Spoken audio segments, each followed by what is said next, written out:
Hey guys, what's up? I just got back from Canada where I attended Tennocon. I'm already starting work on the Ghostbusters review for both the movie and the video game, so you'll be getting 2 angry reviews here soon and probably a spoilers discussion video. But first I wanted to share my experiences that I had at Tennocon and share an exclusive interview I got with the developers. And you know what? There was one little story here that happened after we turned off the camera and I was asking them about their company that I do want to share with you here. I'm not sure how many details I can, but I just thought it was so cool and a unique story. So this company, Digital Extremes, is in London, Canada, not the United Kingdom, but Canada. And they started out, you know, usually as a development company, you have to take kind of crappier work until you get well known and kind of do the projects that you want. So that's kind of how they started. And it turns out, ironically, working on other people's titles, I think they did multiplayer and Bioshock, they did Darkness 2, but surprisingly, Star Trek. Y'all remember Star Trek and me completely eviscerating that game? That was Digital Extremes. And I don't know, I just never made the connection that those people who created Warframe made Star Trek.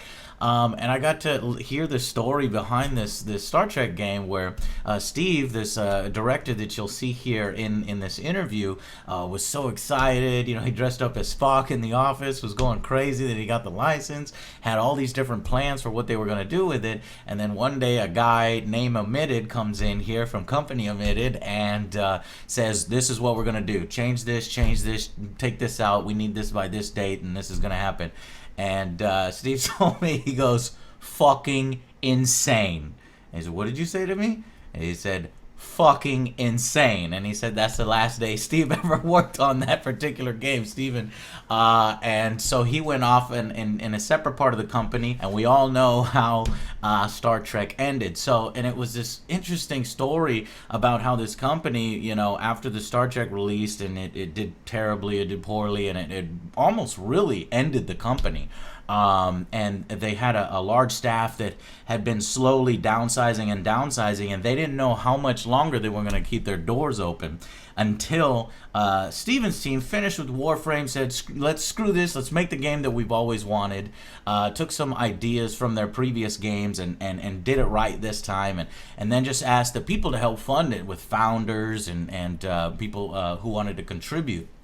And then that's how Warframe was born. And they went from this small dying company to now over 200 employees. It's, you know, always highly played on Steam. It's probably one of the most beautiful looking and content filled free-to-play games that has been going for a long time now. So I just thought that was an interesting story, and I asked it, did you guys see the Star Trek review? And they were like, yes we've seen it. And it's so cool that they would still invite me out there to their convention, even though I absolutely eviscerated one of their games, which almost put their company out of business, that they were still so excited to show me Warframe. And after I played it, I'm a new player in it now. I played it in alpha, but I'm a new player, and it is really, really cool. So it's cool to see a company succeed with one of their own ideas after having, you know, gotten through the rough times of early game development. So I wanted to share that story with you guys, and I have this exclusive interview where I think there might be some new information about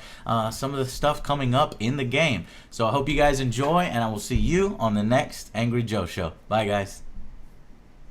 Hey guys, Angry Joe here, and I'm with Rebecca and Steve, Space Mom, and of course the director, the creative director. Can I be Space Dad today? You want to be Space Dad? All right. Not in my house. Oh, weird. Yeah. Okay. Never mind. Yeah, and so we just got done with Tennocon 2016. That's a cookie. This is a cookie. Yeah, wow. Nom nom. Okay, not very good. The icing is actually pretty good. It's legit. All right. Yeah. So, can you tell us a little bit about Tennocon? Where did this idea come from? A whole convention just surrounded around one game, Warframe. Where did it come from? You did all of this, so you got to tell us where it came from. I knew that we had the fan base that wanted to all get together and just have this social day, and we thought about it about 6 months ago, and then we said we can do it, we can put it together, and we just wanted our players to be able to come together, meet each other, meet us, and just share the Warframe love. And we all thought it would not work. Yeah. Except for Rebecca. We all said, well, you know, there's going to be 40 people that come to London, Ontario. and there's be about like 800 people that go to like the other London or whatever. Right. Yeah, so I was just blown away to just go into a packed room, packed convention center full of people that played Warframe. And how did it make totally you feel when you saw those guys walking around in cosplay of these things? Yeah. Our friend Excalibur back I know, there. How did you yeah. feel? Yeah, it was surreal. It's still surreal because it just ended, so I just have no idea what's happening right now. I was really concerned about this because I thought, no way, these are the most elaborate, artful, exactly, Warframes, nobody's going to show up to but I was surprised. There were a bunch of people who showed up in How much costume. of that did you catch? So you right now are giving me the full experience that I missed because I only saw them around the show floor and I didn't get to see the full show of them all compiled. They were so good. I expected one person to cosplay, maybe, and just use a sword. No, they went all out. Saw. There was a Limbo who had a badass costume, doing backflips in it. The Limbo actually limboed. Yeah, and he looked like a spider along the floor. Yeah, he called it Limbo Squared. Yeah, it was the pose that he did. Insane. Yeah, and then the Grenier looked really, really good. Oh, yeah, the Manic, he was really super cool. Which one was y'all's favorite? Putting you on the spot there. Oh my God. Okay, so the first, I think I'm subject to that, There was Infested Guys. The Infested Guys were there awesome. Were Excalibur and the Operator. Excalibur and Operator. Excalibur and Operator was really cool. And that was a couple. Yes. Yeah, that was cool. Basically, that was awesome. Sweetest. I saw the Oberon Deluxe. Oberon Deluxe was really awesome. I got pictures with all of these guys that you're probably seeing right now. Yep. Okay. What were your favorites? B-roll. Putting you on the spot. The Oberon one was the first one I saw, so it made the first impression because to me that signified that we made it. I see someone in a sophisticated we made it. Like when you see someone in a sophisticated cosplay of something you've created, you're kind of like, okay, this is real, and that was the first one I saw. So that wasn't foam. That was like fiberglass and stuff. Like that was serious. And the Excalibur and Operator were beautiful too. But I love them all. I mean, those two together just really melted my heart. Yeah, Limbo because not only could he cosplay Limbo, but he actually could do a badass Limbo. Right. He could do the 10 moves and the Warframe. I think maybe he started playing Warframe just because he was like good at limboing, and he's like, I have to play this, obviously. How did you learn Limbo Squared? Oh, I've been dancing for over 13 years, and so I just kind of went there. I also can do some more agile stuff if you want, like a backflip. Oh my God! In the costume. Oh, this is gonna. Do we have paramedics? Do we have those on standby? Oh, are you sure? Oh my God.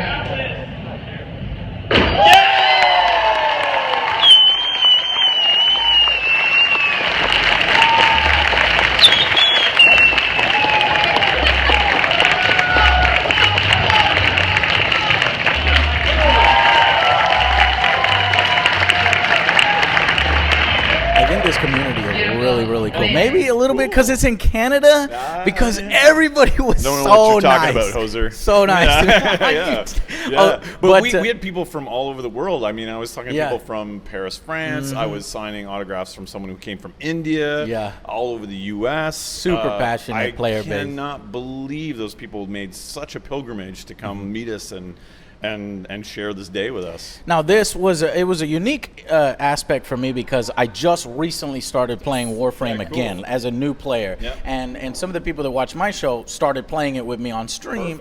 And for these new players who it seems like the game's been out for a while, it's still technically in beta and that kind of stuff, but there's new content added to it all the time. Back from when I played, it's like a completely different game. There's just so much there. It's transformed. So I was a little bit overwhelmed and lost.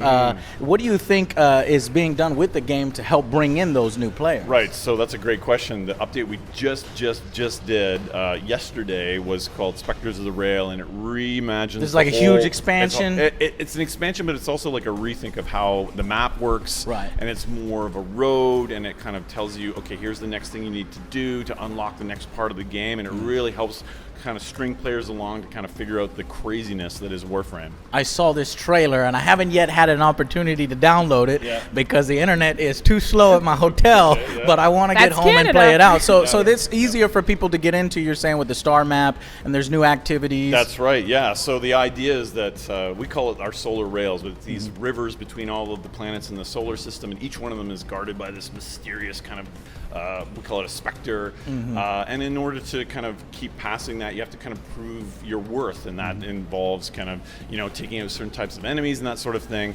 all of this, though, comes from our veteran players who want their friends to learn the game and who say, guys, you got to work on the new user experience. That always blows me away because it's like, well, but you're not a new user. And they're like, no, because they support and believe in the game and they want to see it successful. So that's kind of what this update's all about.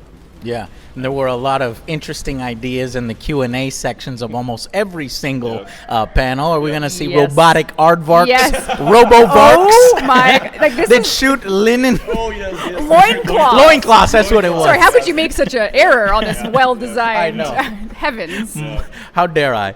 But no, so one of the things that was really impressive and the whole audience like had this huge reaction to is when you revealed the next step of Warframe, the War Within. And this looks like it's really progressing the story. You're changing some things around. Is there a possible traitor in our midst? There's a possible civil war happening. So things are getting really exciting. However, I must ask, me as a new player, I was a little lost. You know what I mean? Because I had to have some of it explained to me. So how would this work for people who want to go out there and play Warframe and what is in the War Within? Could you explain a little bit about what we saw in this trailer from a new perspective? Right. So, well, I would just say if you're a new player and you haven't played the Second Dream yet, you got to play that because it really blows the lid off of what is a Warframe and what's behind them. But as I was saying with the new user experience, we have these people that have played the game for 2,000, 3,000, 6,000 hours that are just our like lifeblood. So when we're working on updates, it's really hard to kind of balance that between, okay, well, what's a new player coming into this? Whoa, what's all this stuff? Versus really keeping the people that have supported us for so long engaged and excited. So this is a continuation of that cinematic experience in the game, which not a lot of free-to-play games have, of like a quest with cinematics and voice acting and custom score.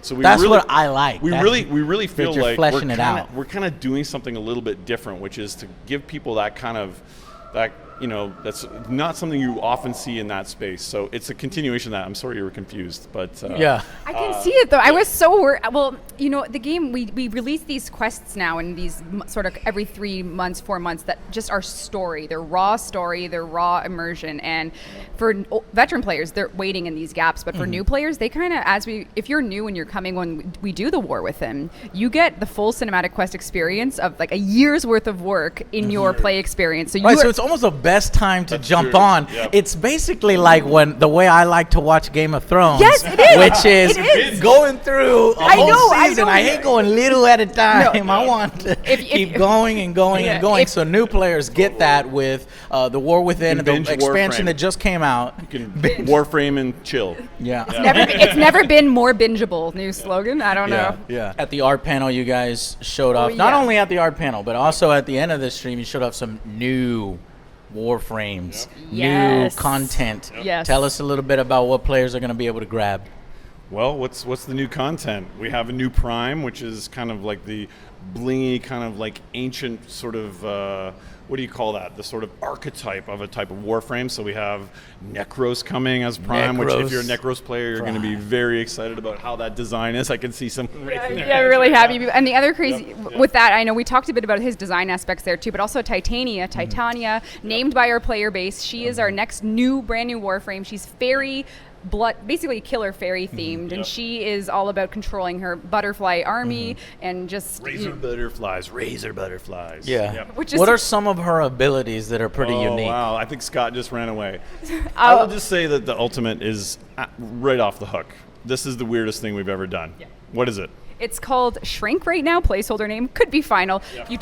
You essentially shrink down into small fairy size and you get to fly around the level as a shrunken fairy that gets to essentially obliterate your enemies from a very tiny size, which I'm used to. So awesome. And I think that's part of a little bit of the kind of humor of the game and also kind of the ambition of the game. Like Warframe, as you said, you came back to it after a while, right? So some of the games in our genre potentially just kind of give you lots more guns or lots more, kind of virtual goods, but that's not what Warframe is about. Warframe is about changing the game in fundamental ways and really trying to push the boundaries to try to keep those players for that long. Okay, so yeah. what would you say is the current focus of a lot of the dev teams? Obviously, your team has grown a lot with the success of Warframe, but where is the focus so that new players coming on can expect kind of content in that line? We've seen, raids get made, and then you go off and do other things, and maybe raids need to be come back to and add content, there. But what right now is the team focusing on? Storylines, cutscenes, furthering the world of Warframe? Is that what it is with the War Within? Exactly. Okay. Absolutely. It's all about this new cinematic quest. The people just went nuts when we did the second Dream. Yeah. And the people I met today, it was like, I was playing Warframe and whatever. And then second Dream pull me back and I can't quit now. Yeah. So we want to keep that momentum, keep people excited. It adds so much more context to the game. Yeah, absolutely. And it it makes them. You can just see how surprising and how emotional it was for them. So we're going to try to do that again, but also mix up the gameplay. Okay, cool. So we talked a little about new players and how they're going to enter the War Within, now let's talk a little bit for the veteran players. Yes. The War Within. Are we going to see some? Are we going to make choices? Yeah. Are we going to what is all this about? Betrayal. What is all this What are madness? people drawing swords? What is all this madness? You've ruined us both. Yeah. Well, the very end of that teaser, we showed. I guess we call them the operator, and this is. I hope you play Second Dream before you listen to this. We showed the operator on this kind of snow-swept blizzard mountain fighting against the storm. So, without giving away too much, we're talking about taking this kind of aspect of Warframe and making game mechanics and making gameplay out of something, which we think is really going to be really an exciting new dawn for the game, I guess. So that's a big part of this quest, because we always try to add new game mechanics. Every time we do a really major quest like this, it's not just, here's a story and watch these cutscenes. It's all about how can we kind of disrupt the kind of game and reinvigorate those players who have been with us for 3 years. Yeah, definitely.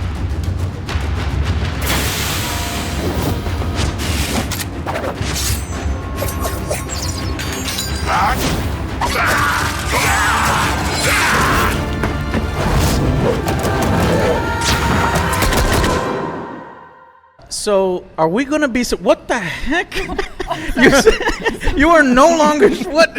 Okay, something just happened when y'all were watching that cutscene. But I wanted to ask. You guys seem like you had a lot of fun.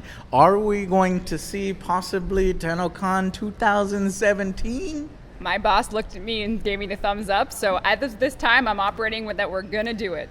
Yeah, I mean, we asked and people just were like, "Rah!" And I was like, okay, we got to do it. Yeah, it's super fun. All right, guys, you heard it here. Possible 2017 version of Tennocon. You can go out and play Warframe now. They've got an expansion out right now, and then when does the War Within come into out? July. Yeah, or I'm fired. Yeah. Right. Okay, guys. Well, thank you so much for taking the time to speak with us, Steve. Bye, Steve. Thank you. You are so tall. I know. I try. You must get that a lot. I do. It's all the time. All the time. Bye, guys.